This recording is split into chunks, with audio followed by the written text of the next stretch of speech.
Uh, Andre, thank you so much for joining us. We'll just jump straight into the questions. Yes, sir. Because you need to leave, so we'll just make sure that we maximize your time and get you to answer as many questions as possible.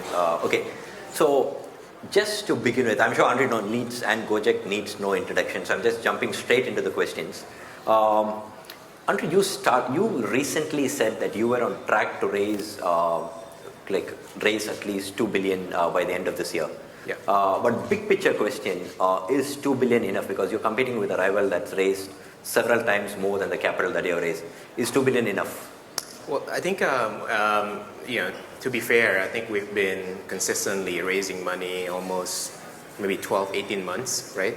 So in some sense, it doesn't mean that it's the end of fundraising, right? Fundraising is kind of a basic tools to actually achieve our business objectives. So, I think we should expect more and more to come, right? Now, having said that, I think we have also, kind of shown how different we are in the approach of capital and capital raising, because I think if you kind of look at the journey of Gojek and the way that we've been raising capital, we actually have a strategy that's quite different. We don't like to be dependent on one single source of fund, if you may. So that's why we've actually diversified the number of investors in our cap table. And obviously that comes with more execution, more processes to actually onboard maybe 20 investors in one go and stuff. But that strategy is actually uniquely, it's unique to us, right? So which means that whenever we approach fundraising, there's ample of existing shareholders in the cap table that always follows on. That becomes the base. And it's also a process that justifies valuation in a much more rigorous way. So in some sense, our investors are more conservative investors. And whenever we hit a valuation, it's actually much more rigorous work because of that strategy. Yeah. Sure. Just two related questions. So does this mean some of your existing investors in your cap table are coming back for this round? They have, right? I think early part of this year, Google, Tencent, and a few others have actually doubled up. And I think many of those is obviously started investing about a year and a half ago, but they're following on. Yeah. Yeah. And for the rest of the billion, some of the other investors in your cap table, are they also doubling up? Which one? No, you said Google and Tencent, all of them double up. You have such a large cap table. Yes. So are several of the other investors in your cap table also coming back? Yeah, there are actually maybe 7 to 8 existing investors that actually have participated in this round. But obviously, in the last few months, there's multiple announcement of new investors as well, and that's we're happy to get them onboarded into the cap table. Sure. Yeah. Just one last question on related to your fundraising. So we've also been picking up that the current round, you're looking at not just 2 billion, but extended to maybe 3.5, maybe close to 2 billion this year, but extended. Anything that you can share on that? In our business, if people wants to give capital, sometimes you just say, you cannot say no to, because when you need capital, it's actually where, usually liquidity dries up. So we'll see. I think, we have ample interest, but whether or not we're going to upsize the round is something that we're thinking about at this moment. Got it. So what's your moat? If it's not capital, is it efficiency? Is it talent? Is it execution? What's your moat as Gojek? Moat against? In the sense against competition. In the sense, what are your strengths? Well, I think first is it's hard to always pin ourselves against competition, because in reality, our business is different, or at least originally our business was different. The way that we set up, we're not a ride-hailing company. We are a much bigger platform that was set, even 4 years ago when we started the journey at Gojek. And I think that comes with a differentiation of business strategy. So first is, and that's, the decision to actually build a platform is uniquely Indonesia. So I guess first mode is because we are in Indonesia, which is the crown jewel of Southeast Asia, and the one would actually have the most amount of growth. And us being local, being Indonesian, is one big mode. So we really understood what the consumer wants. And I think if you look at all the, how the region is being shaped up, I think the successful kind of super app strategy is really visible in Indonesia, hopefully in other countries as well, but Indonesia has been the success story. So one is being Indonesian, being there. I think second is because of the know-how and how we can customize a lot of the digital innovation solution to the Indonesian customer, our execution is much better, right? Now, when you say execution, it's a big jargon, right? Everyone can say, I execute better. But then the realization is probably the other biggest moat, at least on our perspective, that we have is our people. Because at the end of the day, we are an asset-less company, right? Execution comes with the talents that is actually in Gojek. So I think we're very proud to say that we probably have one of the best management team as a group in this region. And the reason being is not because we also, Nadeem, myself, or Kevin, we're great founders and, we can actually do everything ourselves. But people tend to forget that Gojek today is a combination of 14 different companies we've acquired 14 different companies before, and all the founders that came from the acquisition stays in the company, and then they become the leaders of every verticals or every functional group in the organization. So in some sense, we are a much more partnership-driven organization than a dynasty where the top guy calls the shot and everything else just gonna be, it's a feature factory, right? We are a more partnership-driven organization where we enable all that leaders to actually call their own shots, and that has been a very successful strategy because everyone is having the bigger, greater vision. In some sense, you watch Game of Thrones? Yeah, so in some sense, we're fighting the Great War. So all the houses are, come into one alliance, and we're fighting the big war with the Night King, if you may. But sticking to execution, you spoke about how you've done in Indonesia. How easy or difficult is it going to be to sort of take this to other markets in Southeast Asia? Will it, do you think you can replicate your Indonesia success in any of the other markets or all of the other markets as you expand?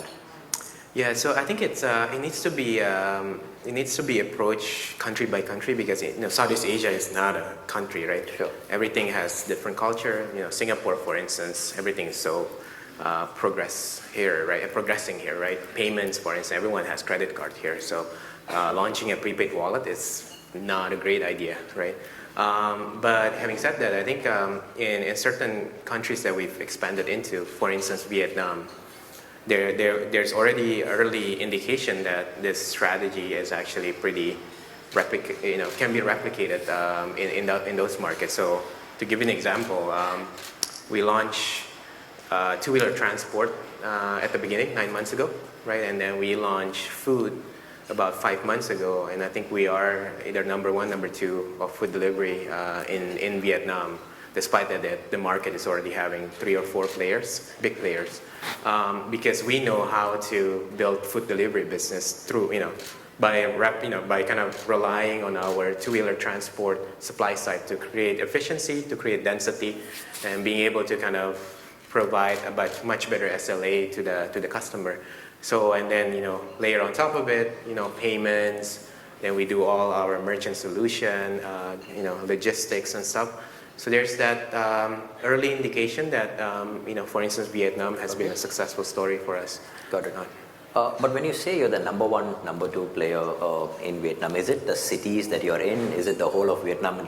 Where do you benchmark your numbers around? Because there's so many numbers floating around. Yeah. Everybody says the number 1, number 2. So just where do you benchmark these numbers? Yeah, I think we, well, again, it's a classic case of a he said, she said kind of perspective. But I think, using our own intel, I think it's nationwide.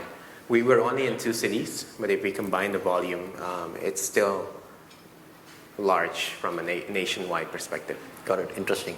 Just shifting to another, there have been recently reports of Amazon wanting to pick up a stake in Gojek. We've seen you have a large cap table in Southeast Asia. We've seen between Grab and Gojek, there's a huge ecosystem. We've split the ecosystem into you have a bunch of players, they have a bunch of players. So it's interesting because Grab has Microsoft. So does that mean that you get Amazon? What's the strategy? And Amazon has also been talking to several other players. So what's going on?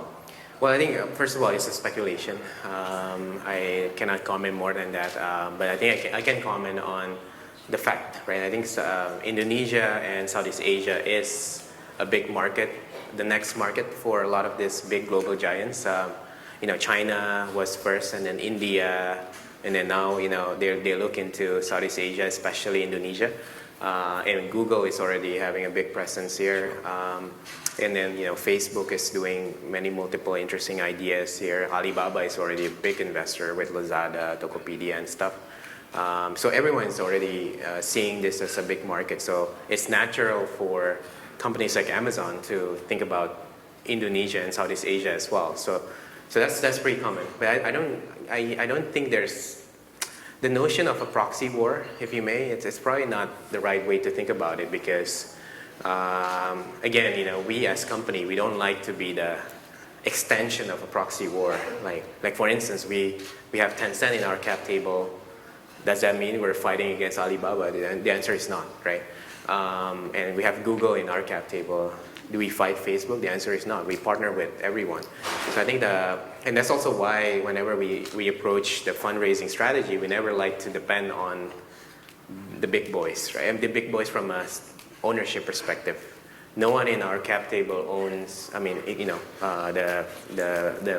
investors owns more than 10%. So whatever the agenda that anyone has, the agenda that always gets prioritized is the agenda of Gojek. Sure. And that we want to design it this way. We want to maintain this consistency in the approach. With respect to your cap table, at some point, some of the early investors will look at wanting an exit. There have been reports on and off at some point that you will look at an IPO.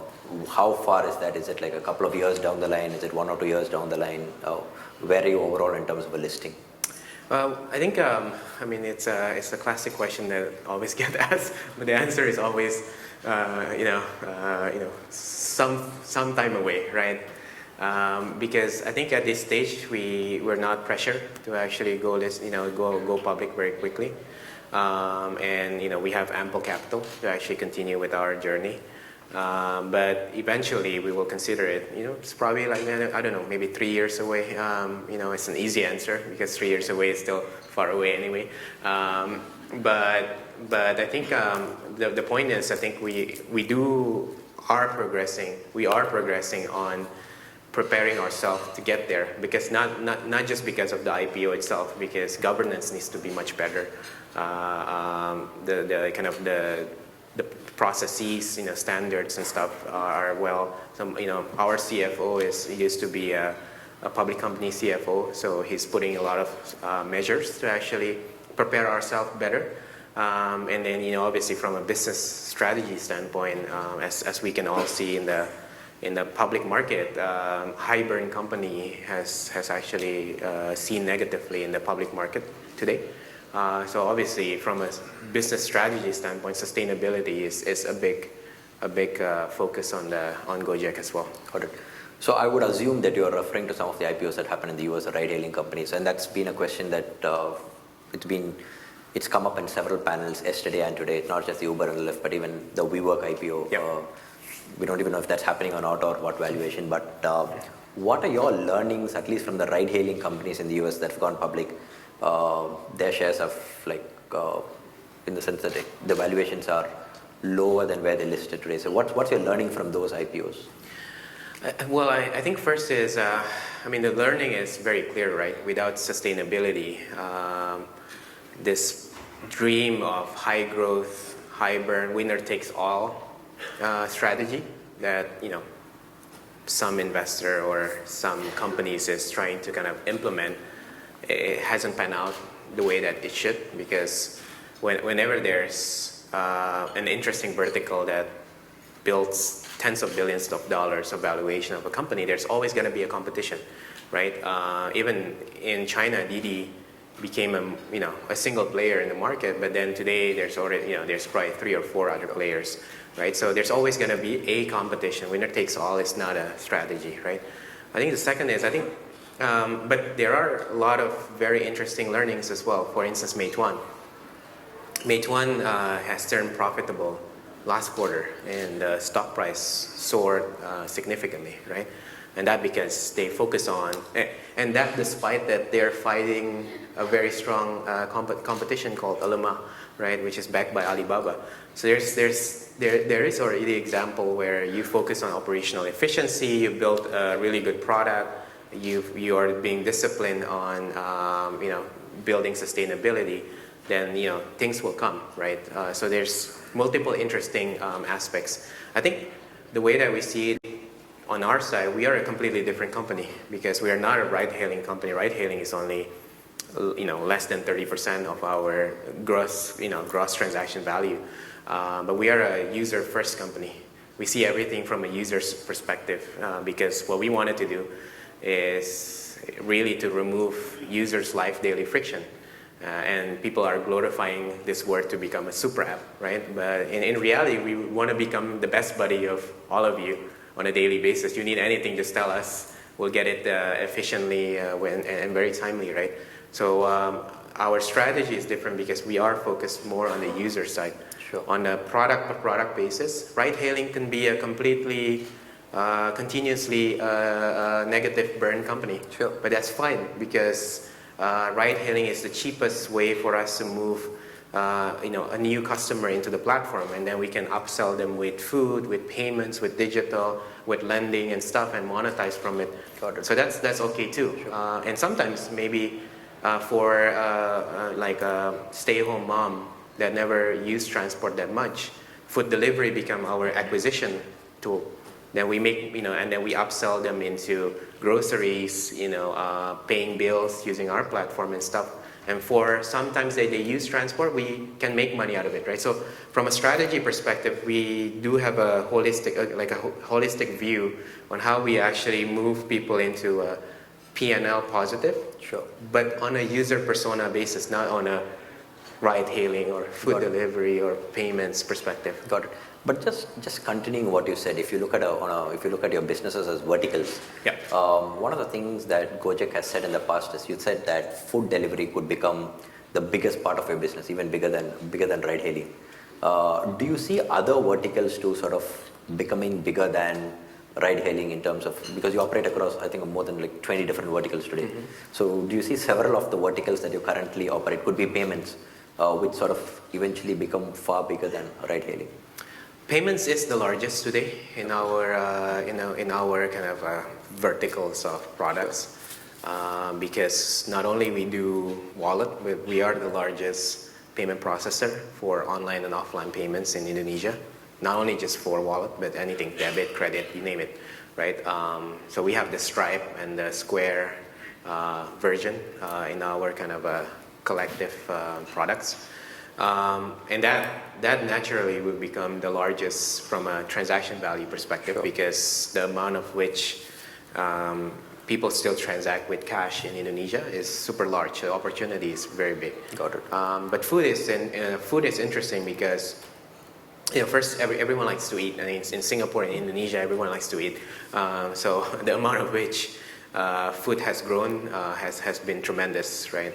And the business model is also one with the highest potential of monetization because a lot of the merchants, their gross profit margin is about 50%, and then to actually rent a place and then open up in the mall, cost is very high, right? So whenever we do like things like cloud kitchen, allowing them to be delivery only and stuff, that reduces the cost significantly, and therefore we can actually monetize from the growth of their business and tying our growth with their growth, right?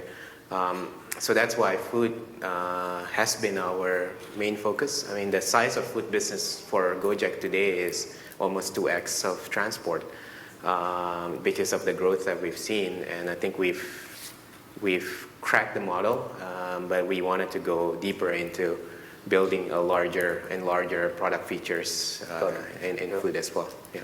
You said payments was your largest vertical. There have been reports that, for example, your competitor Grab to buy out Dana, merge it with Ovo. So then, technically they become one of the largest, or perhaps the largest player if that happens. How do you see the competition? It's not just that. We have Link Aja in Indonesia now. That's like a state-owned partnership, lots of players. And so, when you look at the whole payment space, one, how do you see this competition in terms of there are other formidable challenges? That's one. Two, there's a state-owned player and overall in the payment space, where do you see this headed? I mean, first is the payment, especially the wallet penetration is still very, very low, right? I think so. There's about 500 billion of total retail spend in Indonesia, right? Credit card and debit card processing is translated about 8 to 9%, and wallet is actually growing very quickly. But in reality, it's still very nascent in some sense. So the opportunity is really large for everyone to actually have 10x growth, 20x growth year on year. But so the competition is less a problem because generally, if everyone's pushing and working in converting people to use wallet rather than cash, then the whole industry will be better because then you're getting like 4 balance sheet to educate the market really fast. So that's why kind of a merger this early seems weird for me because it's not like the market share has been kind of stated with enough product stickiness, enough user stickiness. So I don't know. I cannot comment on that speculation, and it'll be good for them, but it'll be easier for us. And from 2 become 1, it's easier to compete against 1, rather than 2. But I think the general thoughts is there's still a long way to go, right? Changing people's behavior from cash into a wallet is actually really, really difficult.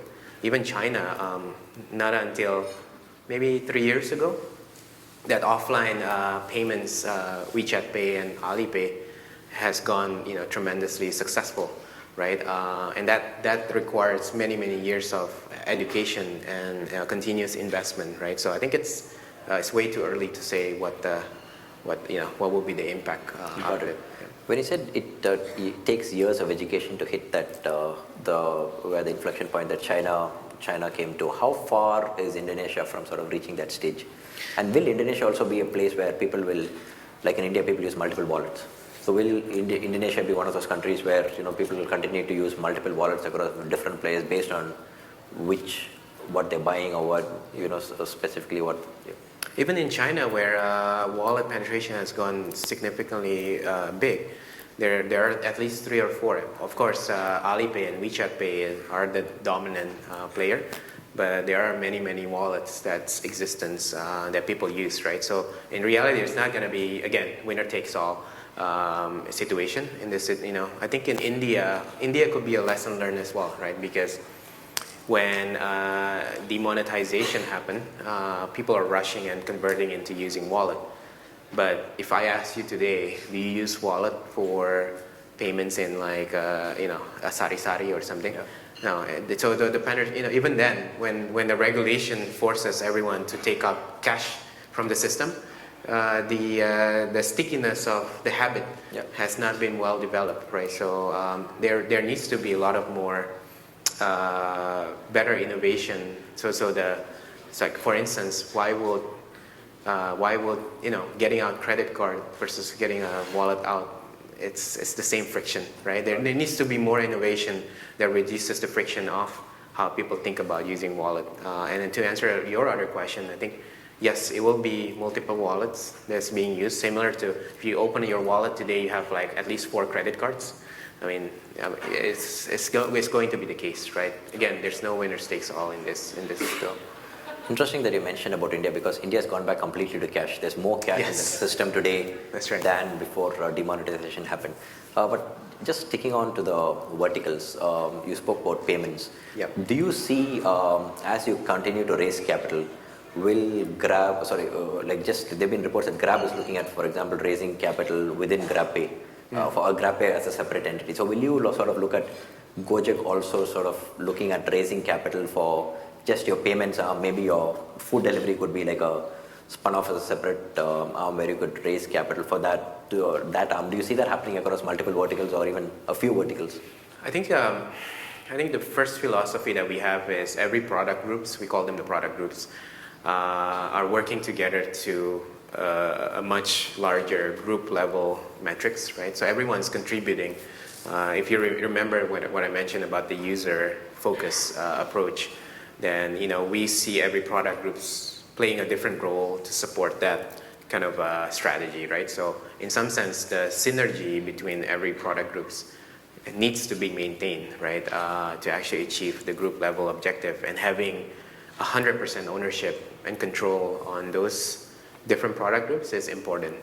But having said that, I think there will be a point in time where certain vertical might need to have its own sets of shareholders, sets of governance and stuff, because more and more the business model is much more either regulatory related or having a bigger ecosystem outside of our own platform, right? So it might be the case, and naturally, for instance, payments. I mean, that's the reason why Ant Financial is spun off from Alibaba, PayPal from eBay, right? It's pretty common when they have bigger ambition to build an ecosystem outside of the parent's ecosystem. That might be the case. We don't have any imminent kind of a discussion on this, but at least probably it's one of the things that we will think that never say never. Yeah. Got it. Just one question on your revenues. You have not really spoken about, even in the past, Gojek has not really spoken about revenues or targets. Where are you overall at the group level? No comment. I think it gets to a bit too deep into some data that we like to kind of preserve to ourselves. I think from a revenue standpoint, I mean, you know our gross transaction value, right? And you can already kind of multiply that with the typical take rates that we have from the different businesses and stuff. You'll get some good view on what the revenues are. But if I can rephrase it differently, then in terms of paths to profitability, where are you today, or how long is it before you can sort of see profitability, or will you see profitability in certain verticals first and not at the group level? How are you looking at it? As mentioned earlier, we don't see profitability on vertical basis, but we do see it from a user state perspective. I think what's great about what happened in the recent year is that certain users that have used us every day, which means that they are a loyal user, the dependency on subsidy is really completely different, versus the new users, right? Which kind of to say that the hypothesis of our mission once you remove someone's friction, then they don't see you as kind of a promo place, right? And they see you as because of your reliability and the way that you can actually help to reduce their friction on a daily basis, and that's actually has happened. So certain users, we're already break even on certain user state as a result, right? Again, we don't see it on the product because that user can consume food, maybe transport, maybe payments, maybe others and stuff. So the components of which have actually made us to profitability. And notwithstanding, we have built many additional products that purely monetizes from those users, right? Things like financial services. We have what we call Pay Later, which is a convenience way to pay. So it's basically a virtual credit card, right? Which we charge subscription fee that has been making profit for us. We have enabled merchants to tap into a tool to be able to create different campaigns to grow their business by targeting our users. So it's let's call it an ad tech types of proposition, and again, it's purely monetizes from those users. So I think from a user state perspective, there are few components of users that's already profitable, but we are, I think we're pushing towards that sustainability as well. Got it. Well, we just have a couple of minutes. I just want to run through one or two quick questions before checking if anybody in the audience has any questions. Sure. We have a lot of VCs here, a lot of startups here. You have a very interesting VC play. You have Go Ventures. Just wanted to understand what's your strategy, because you bought out a lot of companies. You said that earlier. You're also picking up stakes in companies, not just here, but even in India, other places. So what's the Go Ventures strategy? If you're a startup, like what should they come to you for if to Go Ventures? Yeah, so first of all, Go Ventures is an independent arm, right? They are an MAS licensed fund, and we are a cornerstone investor, right? We have a strategic tie-up to work very closely with Go Ventures. We never advertise Go Ventures. It's pretty like under the radar, below the radar. I think the reason why, kind of the strategy would be to obviously allow us participating in the ecosystem of interesting startups, right? And the reason being is that this strategy came about when we also decided to launch what we call a 3PP program. You can think about it like a mini program for WeChat, but it's curated. So not like 2 million mini programs can be created in the system. We want to curate it to continue to preserve our mission statement, which again is a daily friction.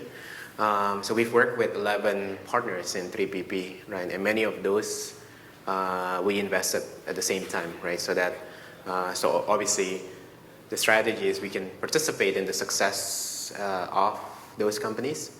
And then those companies can actually access to Gojek's wealth of users, payment rails, logistics rails, and our know-how as collective know-how from the leadership as well to help them scale up much faster. Good. But at what stage do you decide, in the sense that if there's an interesting startup, at what stage do you think, like Gojek as a company, you acquired a lot of companies, whether you want to acquire it or whether the Go Ventures wants to pick up a stake in it, and assume that Go Ventures has a portfolio, do you sort of see yourself Gojek making investments, follow-on investments into those companies? How do you sort of decide these dynamics? So again, Go Ventures has their own decision-making independency, right? So they'll pick up many interesting companies according to their own objective. And then obviously we, as one of the strategic investor, we have the ability to see and work with those portfolio very closely. It doesn't mean that the probability is that we ended up acquiring them because, again, we like to think that it's, the idea of continuously acquiring companies, it's probably not healthy for the ecosystem as well, right? Because I think a lot of very great founders wants to be independent, so we don't want to force an agenda of, eventually Gojek will acquire you. That's actually really bad to say, right? But if the chemistry is there and the kind of synergy of how those companies can help, our mission to be much more successful, then at least we have been able to kind of work with them very closely, and then we'll kind of build a relationship. And if a chemistry happens, then maybe eventually there's opportunities to actually acquire. Interesting. Okay. Just one last question from my side. When we were chatting earlier, I said one of the things that I mentioned was in terms of discounts and subsidies. You've at least for Singapore, you seem to be still offering a lot of discounts and subsidies. But if you look at the larger strategy, when do you think you can wean off customers from, because after a while everybody gets used to a lot of discounted stuff. So when do you think you can sort of charge costs? Have you hit, are you at that stage in Indonesia, and what about the other markets? Yeah, and I think for mature products and mature country like Indonesia, many of those doesn't rely on subsidy much. Yes, there's always going to be tactical. Let's say you consume food 3 times a month. We want to make you consume 6 times a month, and obviously we'll offer you some, cashbacks or discounts to propel you up into higher frequency. So those tactical campaigns is very, but continuous like 20% cashback or 50% cashback is all gone from the system, right? In a mature market, mature product. Now, having said that, when we come into a new country where the other guy has a dominant position, like in Singapore, Vietnam, Malaysia, Thailand and stuff, of course, when we have to come with a proposition. And the easiest is actually just discount your way up, right? And then once you build that reliability and enough market share that we can actually maintain reliability, then the product speaks, right? Then that's when, price, discounting will actually get wave the way, right? It's similar to our competitor. Our competitor really just focus on food. They started about 4 years ago, but really concentrated on food after they bought Uber, right? Southeast Asia. So when they come into the market where we are, of course they're gonna discount. I think they're doing like 50% cashback and stuff. It will happen because it's just a second player who wants to take market share. It's natural to use subsidy to get there. But from a market education standpoint, ride sharing, food delivery, everyone already starts to see the benefit of using it versus the traditional way to transport or to eat. And that's why people already kind of appreciate, and it doesn't require much discounting anymore. But do you see something similar to what happened in India? Because at last year, Ola and Uber decided that they reached an agreement that they're not going to they cut down on subsidies. So do you see Grab and Gojek in Southeast Asia at some point taking a call? Okay, let's not fight the subsidies game. Let's cut out the discount. So do you see such an agreement or understanding between both of you? I don't think. I think my PR people will be freaked out if I answer that question. I don't think there's gonna be ever kind of that types of conversation. But at the end of the day, if people realize that, again, there's always going to be competition in the market.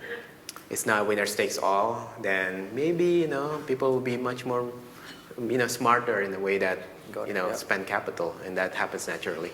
Yeah, it's flashing red on the screen as we walk off. Okay, take one question. If anybody has no mics, but just shout out a question if you have. Otherwise, we any questions. Okay. Oh, there's one. Okay, just shout it out. Yeah, go ahead. Any plans outside Southeast Asia? It's a good question. So I think we like to think that what we've built is emerging market. Is a really emerging market tech solution, right? So where a country is really have great big ambition to grow, and there's a lot of inefficiency in the infrastructure. That's where the Gojek platform really shines, right? So in some sense, I think we're open-minded. At a certain point when maybe some of these wars have been kind of scaled down to actually see whether that opportunity will arise, right? Because I think there are a lot of continent, Latin America, I think, we saw Pathao in Bangladesh, there's Baikia in Pakistan. I think they're doing really, really well in terms of how they can actually use technology to help the country. So there are a lot of pockets that are very interesting to us. But I think for today, I think it's Southeast Asia. Pathao and Baikia are on the next panel, so maybe they can answer. and you're an investor in Pathao, so yes. Are you increasing your stake, buying them out? No problem. Ask Elias. Yeah, okay. But thank you so much, Andre. Thank you. Thank Great you, session. Thank you. Yeah, great having you here.